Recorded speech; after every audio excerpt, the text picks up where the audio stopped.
Thank you for listening to Project Creator. Today, I had a chance to sit down and talk with artist, animator, and YouTube creator, Travis Catlett. You can find Travis's work on YouTube at TCAT Town.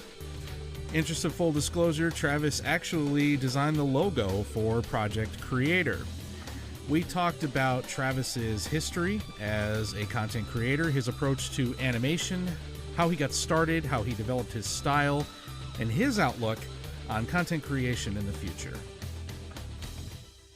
And joining me on the podcast today is Travis Catlett, otherwise known as that TCAT. Travis is an animator. He is a YouTube video creator. He is a designer. He is an all-around creative soul that I've gotten to know over the last couple of years. Travis, thank you so much for joining me on Project Creator today. Yeah, man. No, thanks for having me. And that's a flattering intro. You make me sound really talented, so that's good. Thank you. Well, and you know what? It takes a certain skill set that most people I know, myself included, just don't have. And you've got a very interesting product that you create, and I've got some questions for you around that. But I would like to at least for the folks that don't know you, and really for that matter don't know me, tell us about what you do. What is TCAT Town, your current YouTube channel? What do you do? What's your goal, and how do you go about it?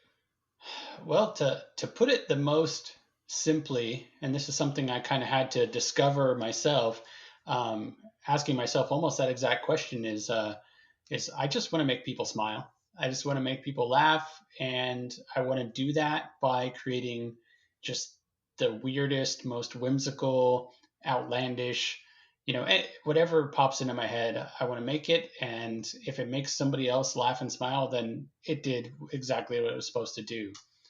So that's kind of in a nutshell exactly what I do.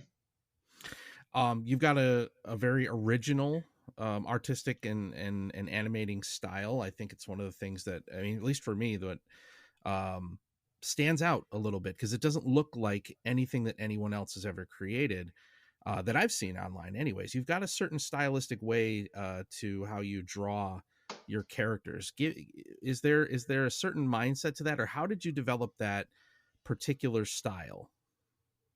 Well, I mean, it's definitely something that has taken some time to develop and has kind of evolved over the years. I actually, to put it bluntly, animation can be very time consuming. And coming from a very stringent artistic background where I was doing a lot of portraits and paintings and things like that, I originally got into animation thinking that I was going to bring that same level of kind of skill and detail into the animation world. And I quickly realized that if I wanted to do that, I would spend my entire lifetime creating like 10 seconds of animation. So I started kind of simplifying and then simplifying further and further. And I ended up reducing and cutting out almost like everything I possibly could in order to get the message and the jokes and the feelings across in the simplest way possible. Because I'm a father, I'm a husband, I work a full-time job aside from this, so my time is kind of precious, and I'm also kind of the person that when I get an idea in my head, I just have to have a finished product. So that plays a big part as well. I imagine so. And I've had this conversation. I think I've had this conversation with you a while back, but I have spoken to other folks in that same vein, in that the work to create what you create can be so tedious, but and so time consuming, just to put out one particular piece. So for example, like I just the other day I caught you did a video, an interesting little joke on Batman meeting a new superhero. Yeah. Force was hindsight. Hindsight, yeah. And I, honestly, I giggled. You made a guy laugh. So by the way, you caught Good. me with the twist. The twist 100% caught me out of nowhere. You got a legitimate guffaw out of me on that one, so that was good. So that video I think was what 2-3 ish minutes or so. 2 minutes, yeah. About Like, I 2 minutes. think about two, a little over. So what is that when you reverse engineer that? What kind of time is involved in how long did it take to make that 2 minute video? Well, I'm actually proud that I've gotten it down to this small of a time frame, but that probably took me about 16 hours to from start to finish. That includes recording the audio tracks and the character voices, editing those to make them sound as good as possible, and then doing the actual animation of scenes, and then doing the final editing and touch ups and things like that. So that one took about 16 hours, and I'm really happy that it only took me about 16 hours to make that 2 minutes of video. Well, and you said that you've been able to streamline it, cut out a Mm-hmm. lot of the extra time and pieces. So I get give me the comparison then, right? In a previous time frame, how long would that have taken you in the past? Oh, definitely. Well over a week's worth of working several hours a day. I know I clocked on one of my previous animations that was about 3 minutes. I clocked over 40 hours of time, and most of that was just simply animating. That was very little. Actually, there was no voice acting in that particular animation. It was just put to music that already existed, and there wasn't even a lot of editing on the back end either, because I animated each scene kind of back to back to back seamlessly, so there wasn't a lot of cutting different clips together. So really, it was over 40 hours of just me sitting down animating, and that was for a rather crude 3 minute animation. Now, I so again, nobody knows who I am. Nobody knows who you are. So we're introducing ourselves to these folks. So I like to Sure. take a moment and just kind of lay out how I met you, Hmm. and tell me if this is how your recollection plays as well. So we have a mutual friend, Hmm. YouTube creator in Australia, Chris Asher, Yep. and I collaborated on a music video with Chris, and he had said, yeah, no, that's fine, cut in my video into yours. I thought, okay, cool. So in the middle of that video is this awesome little piece of animation of this guy bouncing up and down singing, and I thought that was funny as hell. But then shortly after I published that video, I got a virtual knock on my door going, hey, you used my video. And I was mortified. I was like, whoa, whoa, whoa, hold on. What? I didn't know. I didn't know. Like I felt horrible for a second. And but you know what? You were so gracious, and just, you didn't sue me. But but from there I started really taking a closer look at what you do. The first real piece of your work that caught my attention was a video set you did on the escape room. Okay. Yeah. Yeah. Oh my God, Travis, you lit a fire in my creative soul with that set of videos. And it was a choose your own adventure. And you're utilizing Facebook end screens to create literally a digital choose your own adventure book for the listeners. How on this green earth did you come up with this idea to manipulate the tools that YouTube put in front of you to create that experience? Well, I actually have to be 100% honest. I was also inspired by another creator. Um, Maybe somebody you may have heard of, and that kind of had their. I mean, I don't even know if they're around anymore, to be honest, as tends to happen in the YouTube world. But um, a channel by the name Punderful Things, they had posted a video on Valentine's Day, and at the end of their video, they just gave you an option of choosing two different videos, and it was just like they were like, it, I can't remember the exact details of their content, which I mean I wouldn't wouldn't really share here anyways, but I just remember I was watching their video, and at the very end, their video kind of kept rolling as the end screens popped up, and they just said, "Hey, you can choose this one, or you could choose this one." And then it just clicked up with me. I was just like, "You could make a whole game out of that.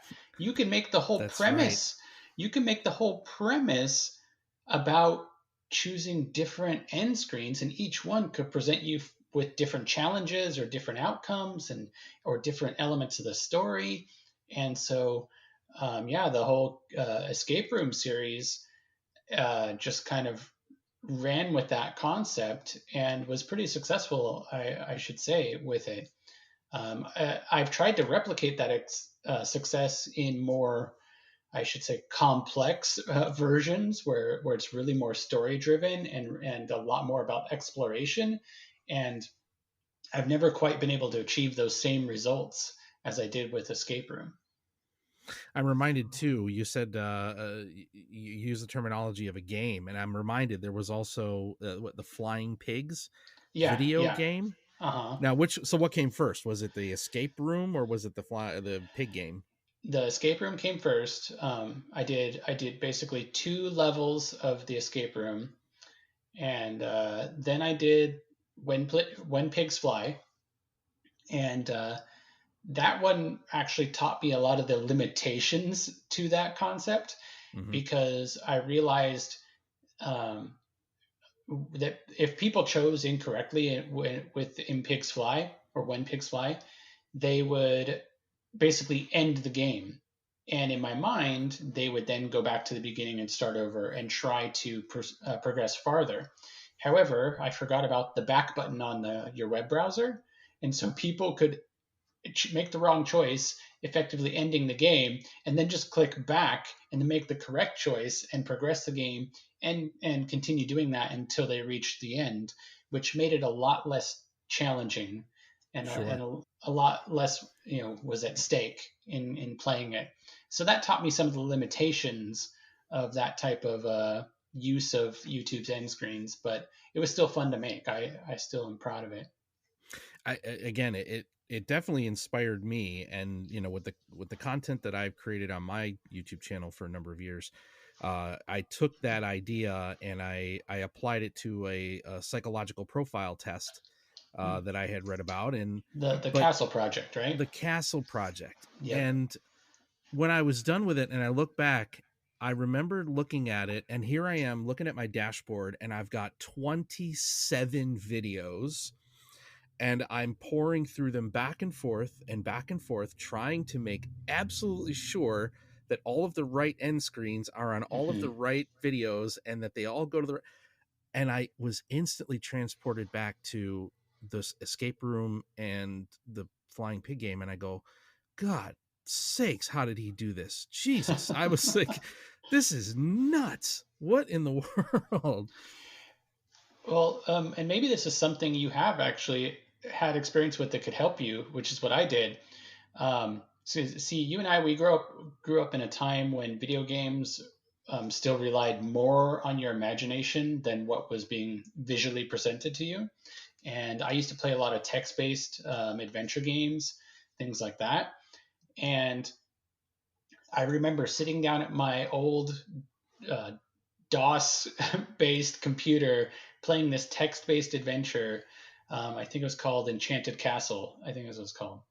And I would sit there with a book of graph paper.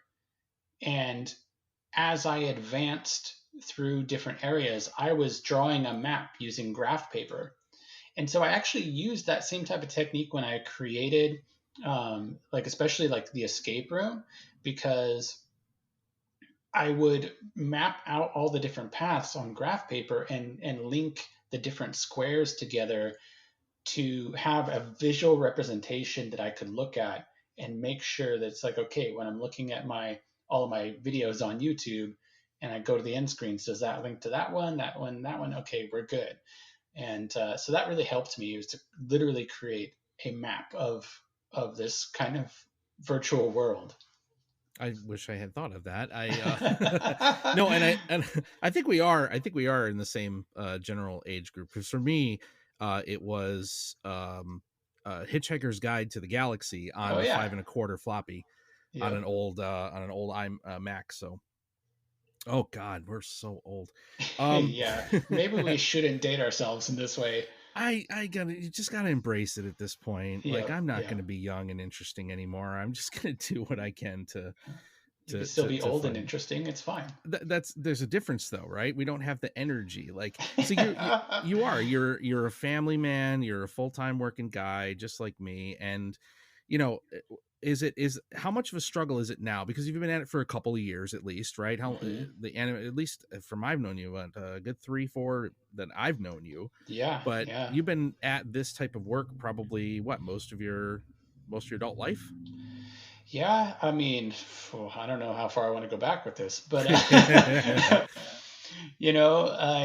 as far as YouTube goes, I started my channel in 2013. Um, it wasn't my first channel. I started my first channel in 2006 or 2007, but that one was really like what I think most people used YouTube for back then, which was just to put videos online that their friends and family could easily see. Hmm. Um, I It was before the partner program, I'm pretty sure. Although I remember when the partner program rolled out, I was really excited about it, and I was just like, "This is so cool! I could do this." Um, but that whole channel doesn't even really matter. It doesn't really factor in. I started in 2013. I started to make comedy skits with my brother, and we actually had a couple of videos that, as far as I was concerned at that time, went viral because like I uploaded it and in within less than a week it had 5, 6, 7,000 views, and I was like, this is amazing. But we kind of went our separate ways in life and stopped making that content, and it never really progressed. And so at one point in 2017 or late 2016 maybe, I decided, you know what? Like, I have this channel. It doesn't really have that many subscribers, but I kind of want to try creating some animations. It's something I've always wanted to do. Back when I was in high school, I my art class actually had a stop motion camera set up, and so I would make these little claymation things whenever I had free time in my art class. And I've always had a passion for animated film and just watching cartoons. I loved the '90s X-Men series on Fox growing up, and I was just like, that is what I want to make. So I started dabbling in animation in around 2016 or so, and decided to start putting these things on YouTube. And I quickly discovered, like, wow, if I really want to create the production level that I had in my head, I'll have to spend months making like what I have envisioned in my mind. So that's when I started that whole dumbing down process that I was talking about earlier. But yeah, it's been a journey and a lot of ups and downs for sure. I'm still going though. Talk to me about the downs. What were the times when you found yourself kind of hitting a wall and maybe questioning, is this really worth the amount of time and energy that I'm putting into it? Oh, there's I'm ashamed to say this, but there's been so many Hmm. downs. I mean, and that's not to say I don't enjoy the process. Well, I do very much, which is why I still keep going to this day.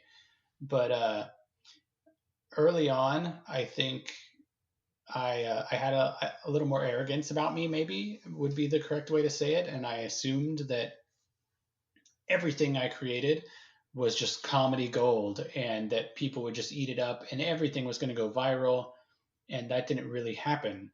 And so I I remember I took a little bit of a break from creating little funny animations that I was doing, and I said, you know what, I'm going to really sit down and try to make something as high quality as I can. And I made that animation that I was telling you about earlier. That it was about 3 minutes. That took me over 40 hours, and it was called um, for those who dream of being set free. And it wasn't funny. It was very serious. It was kind of honestly, it was kind of a telling of how I feel as a creative person who works and spent most of his life working full time in either retail or in the warehousing industry. And nothing against either of those occupations. It's just not really for me. And somehow I find myself there all the time. So I spent so much time creating this animation, and I thought, this is the one. I was like, this is the one I poured my heart into. This is the one I spent the most time on. This is the one that is going to do something, and it didn't. so, so that was probably one of my biggest kind of downs, especially early on. I think I did that. I think I made that animation late 2017. I think maybe early 2018, perhaps, but I'm pretty sure it was late 2017.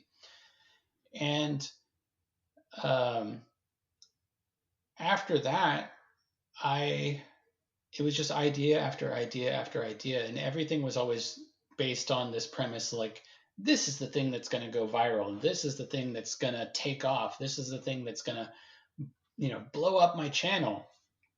And that never really happened. I mean, don't get me wrong, there's been growth.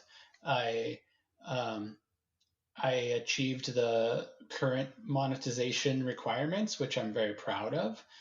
I certainly don't make enough to quit my day job, but it's nice that my videos make at least us, something. There's something coming in from these weird videos I make.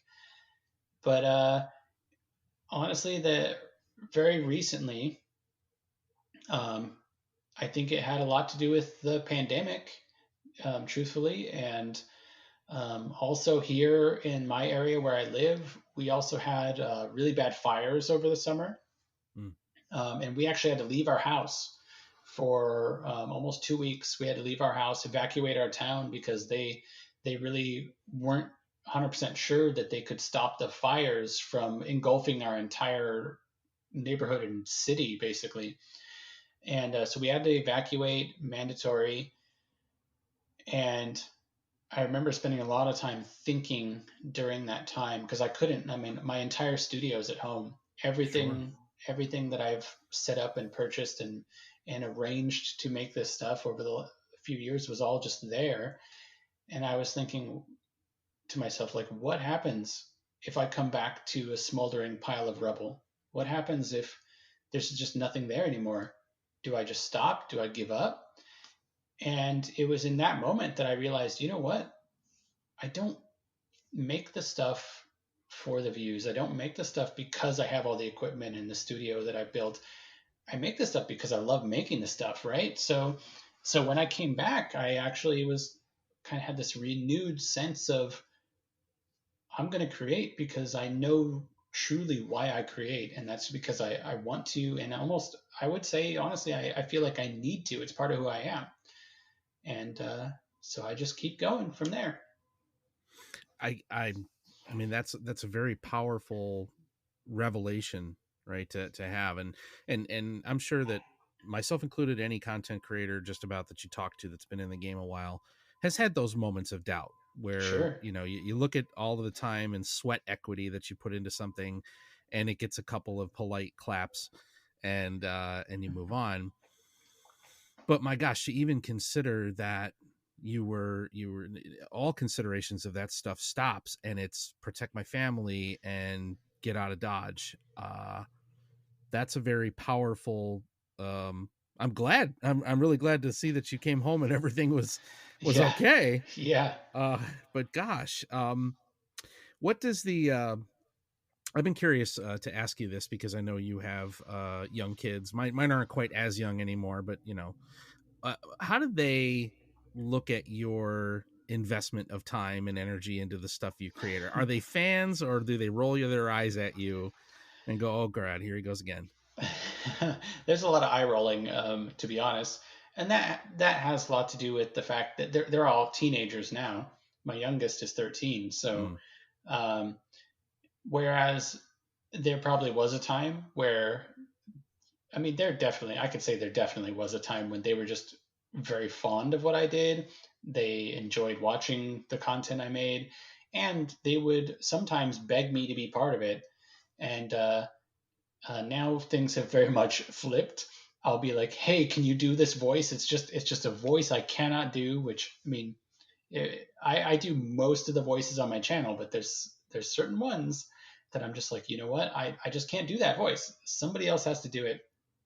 So I have to, like, I'll beg my kids, like, hey, please, would you just for like 30, and then of course I'm very particular about it. So it doesn't end up usually being just one take, because I'll have them do it and then I'll play it back and be like, could you do it with a little more emphasis on this, or a little more energy here, or and they don't have the time for it. They're like, you know what? No, I'm gonna go scroll through all the TikToks that I want to watch right now. That's when the real eye rolls come in, and Yeah, they're like, "I'm yeah, done. I'm walking away yeah. right now, Dad."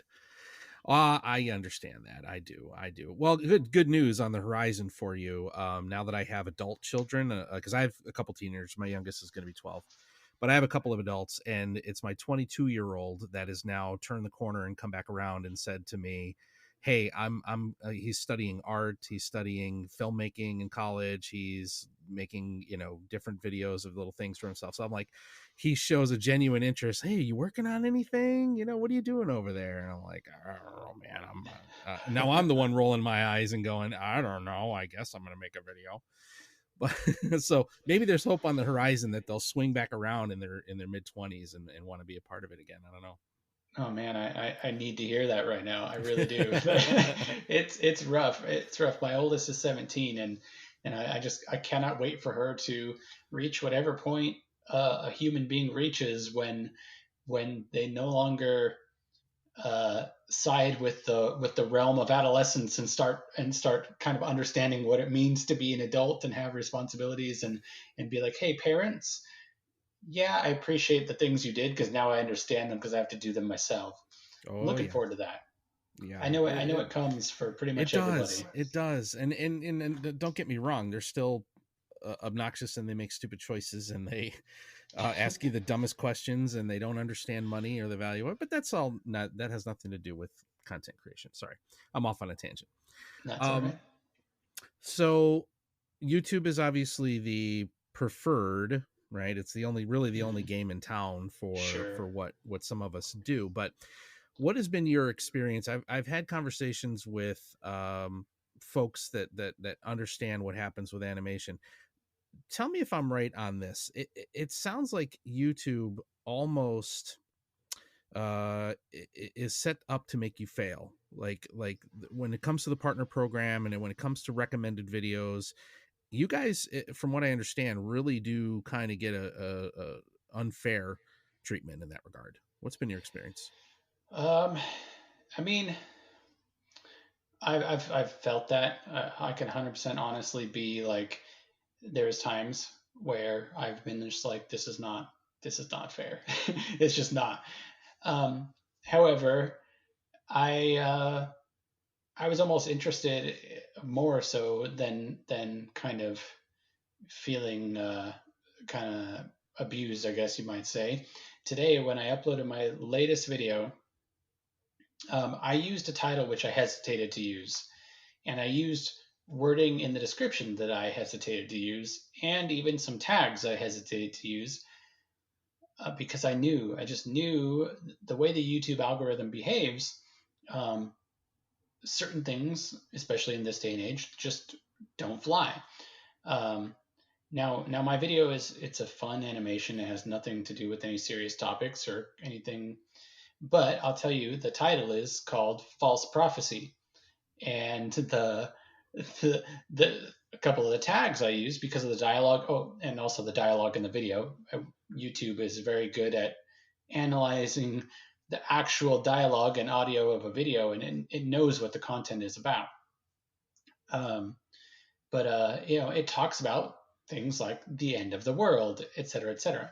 But it's a funny animation cartoon, and it has nothing to do with conspiracy theories, nothing to do with any of the hot political topics that are going on, none of that stuff. However, I upload this video, and in the first hour, it gets like one view, like one. And that may have been me checking to make sure it uploaded correctly, to be honest. um, which I try to refrain from doing, watching my own content because Sure. mostly because I want to see the most raw, real analytics of it. But um, you know, I know that doesn't exactly address animation specific. That's more of like a title tag sort of Oh, a yeah, issue. right. But that being said, um, thinking back on a lot of my videos, that same type of scenario probably has played out I don't know how many times. It's like my video is not actually about perhaps what is the blacklisted topics of today, but it resonates somehow just enough to be thrown in that bucket. And perhaps that's more common with animations because I don't make animations about current events usually, or about um, things being talked about in the news necessarily. I'll reference them, but I don't make. It's not like a general talking head video where those channels where that's what they do. They hear a news headline, and the first thing they do is they sit down, they hit record, and they talk about it, and that's all they do. And there's nothing wrong with that, but that's not my channel. Um, Also, there's the element of animation generally being seen as something that's directed at children. And even though the whole COPPA thing has blown over for the most part, I think that does throw some wrenches into it because it's like uh, it's a cartoon. My thumbnails are cartoon characters, and I could understand why a child might look at that and be like, "This is something I want to watch." And I spend a lot of time making sure my content is on the whole family friendly, but it's not aimed at children. And I usually use jokes and humor that a adult grown up person will more understand because of what it references, um, and that the topics in general are just stuff that kids aren't interested in. So there's been a lot of that stuff, and I know of many very very successful animation channels, and uh, I know it's possible to be successful, and perhaps that's kind of the carrot on a out hanging out in front of me, that I keep following is just the knowledge that I know it's possible, and as long as I know it's possible, I'm going to continue pursuing it, I guess. Have you found yourself like trying to analyze what it is that makes those, why is that guy, what it, or that group or that company or whoever it is? Because I know that a lot of times content creators, especially on YouTube, it's easy for us to fall prey to copying a trend. And in some ways, YouTube really wants you to copy the trend because it wants Sure. to have as many options as possible to put in front of eyeballs for ad revenue. But um, have you gleaned, inspiration on a logistical level? Like, what are they doing that's potentially making them successful in that realm? I mean, I've spent so much time trying to analyze it, and the more I the more I study the work of others, the more I realize that it really comes down to a couple things. One, they're just having fun. They're just making something that they're just having fun making it. And two, probably along with that is they don't care. They don't care about the algorithm or what it's going to think of their content. And um, perhaps a little more being a little more critical of it, there is an element, although it's still possible to kind of break free today. There is an element of a lot of these guys being very old school in the sense that they kind of established their space when YouTube was a lot younger, and when this type of content was fewer and farther between. And even like If in the animation world this is big news, I don't know how much it matters in general, but just like this past year, 2020, I think, um, Adobe discontinued support for Adobe Flash, which is like what all of those old web-based animations and web games that people used to play, and even like entire websites, like one of them was like newgrounds.com, which is just a is kind of like YouTube, but it was just for animations, and it was all flash based animations for the most part.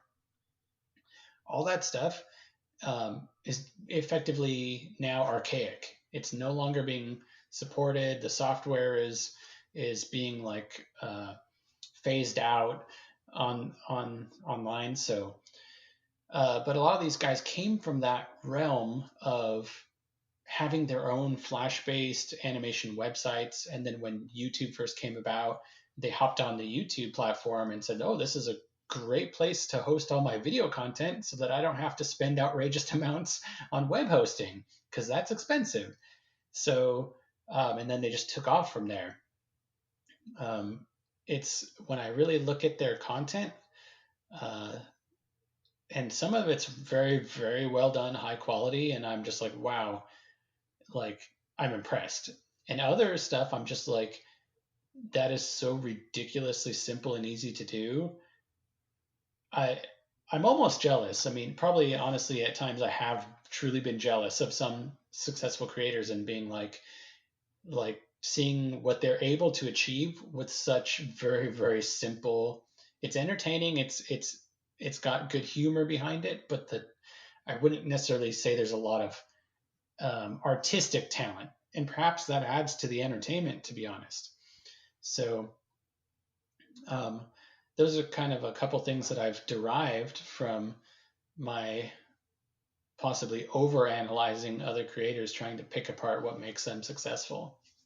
Well, and what you lay out to me, I immediately get the sense that it's completely apples to oranges comparison between what you as an individual uh artist, really, right? You are creating art. You happen to be making it move, and then you are layering in wit and banter and comedy and humor and then all of those other logistical pieces that you walk me through. But I get the sense from what you say that you're kind of in a zone where you're almost competing with old dinosaurs, and okay, I guess I'm going to go up against IBM, even though I'm just getting started. So I really don't. I don't know that I see that there's a true reflection of success in the sense of what you're trying to accomplish between those Yeah. two. I don't see it.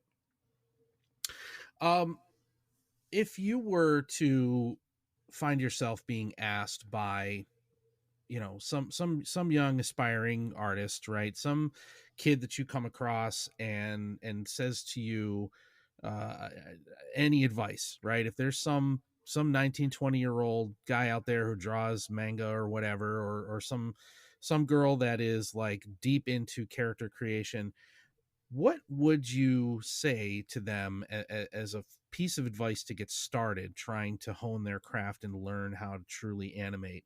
And what they said, Mr. TCAT, sir, I want to do what you do.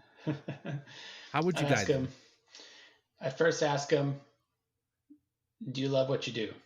Do you love it? Like, is it part beyond that? Actually, is it part of who you are? When you think of yourself, or if somebody asks you about you, is that what comes to mind? At least as some part of it. Would you describe yourself as what you want to do?" And then if that's a yes, then good, you're on the right path. And then the next thing you need to know is there are more people giving up. There Every day people give up on what they want to do and what their dreams are, what their goals are, whatever.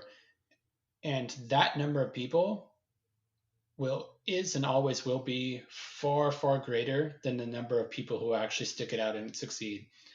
And you got to ask yourself, do you want to be one of those people that gives up, or do you want to be one of those people that succeeds?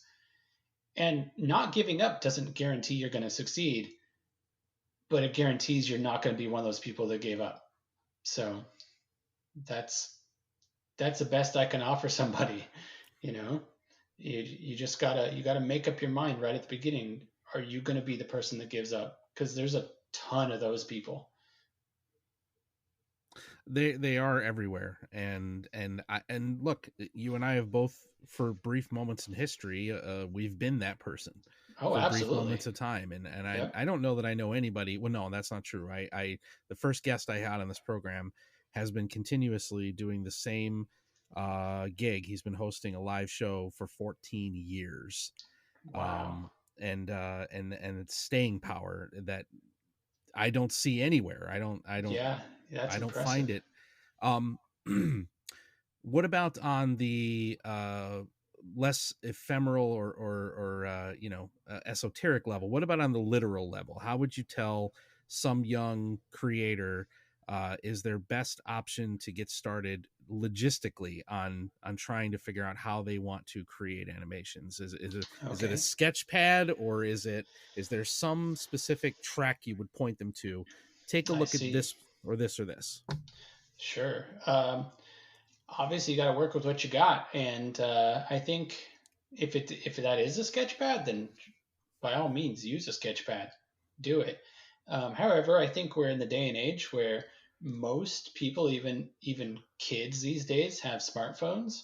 And I would say a really great free app to get people started in animation, and one that's actually been improving a lot over the years is called Flip a Clip, and that one is obviously not sponsored by them, but um, but I've made many animations on that app. They do have a paid premium version, but it was like at least when I got it, it was like $5, and I was like, that's Hmm. well worth it. It might be like $10 now for the premium version, but I would still say go for it if you can. And it's a really great program that allows you to digitally create frame by frame animations and add audio on top of it. And when it comes down to it, if you could do those two things, you could be an animator. You know, just if you can make things move from one frame to another, and you can record some voiceovers or just use music or whatever. You don't even need any other video editing software, any of the fancier stuff, any of the drawing pads or any of that. You can do it all on a basic smartphone with Flip a Clip, and at least to get you started for sure. I've seen some amazing animations that were done with nothing but Flip a Clip.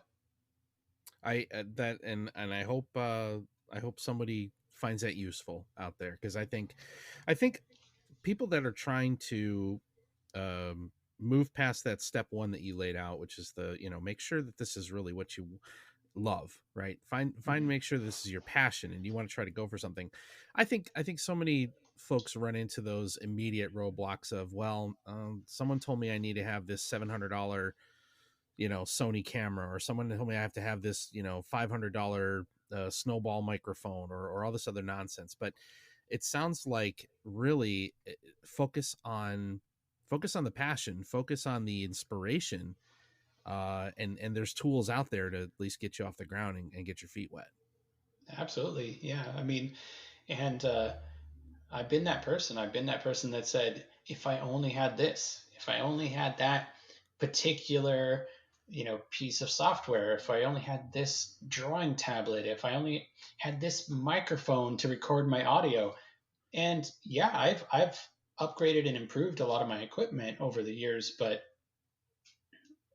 in doing so, I've realized that if I really wanted to, I could have achieved the same quality to many regards as I do now with what I already had when I got started. It's just it's just kind of nitpicking at some point.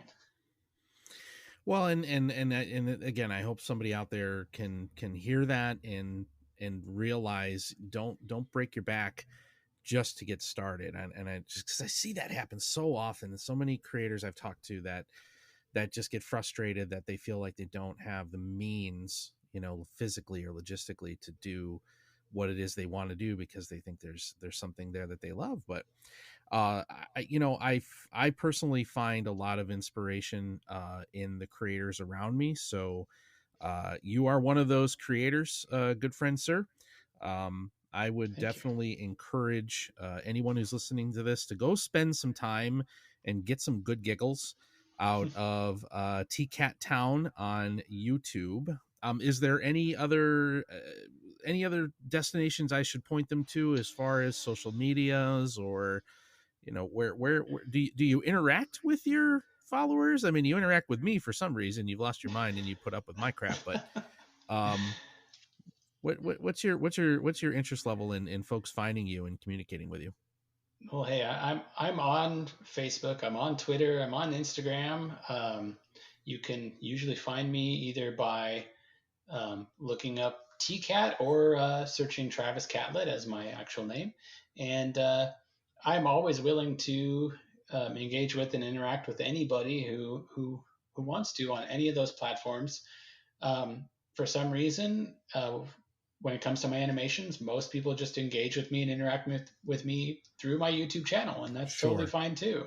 So, but I'm there. I'm on the internet on all these different social media platforms, and one day I'll actually get a half decent website going and that sort of thing. But that's something in the future, perhaps. Well, I think we need to probably get a ramp up on that partner program, because yeah, I funded the website I built last year off of what I had made previously on the partner program, and man, that money ran out pretty quick. Yeah, it does. So investment of time and effort. I cannot thank you enough, sir, for spending this hour with me here today and sharing your perspective on what you do. Once again, folks, please go over, check out TCAT Town on YouTube, subscribe, poke around, look at, I mean, don't just look at the most recent stuff. Really dig in, because there's some funny stuff back there. And even last year you did the full TCAT Town, another sort of choose your own adventure on this massive scale with an entire city of characters. Good Lord. Another one of those mind-boggling logistical nightmares. Yeah, that one's currently very, very well hidden within YouTube. Like anybody who could find that, I mean, that would be a miracle. Uh, but I mean, just in my nature, I'm going to keep working on that stuff and building it. And someday somebody's going to discover this thing, even if it's just one person, and they're going to get lost in it for hours. But um, you know, that day hasn't arrived yet, so I'm just going to keep building it. There you go. That's all we can do. All right, my friend. Again, thank you so much for your time. We'll look forward to seeing what you come up with in your next couple of videos here. And have a great rest of your weekend. Thanks for spending the hour with me. Oh man, the pleasure's been all mine. I appreciate it, and thank you, man. All right.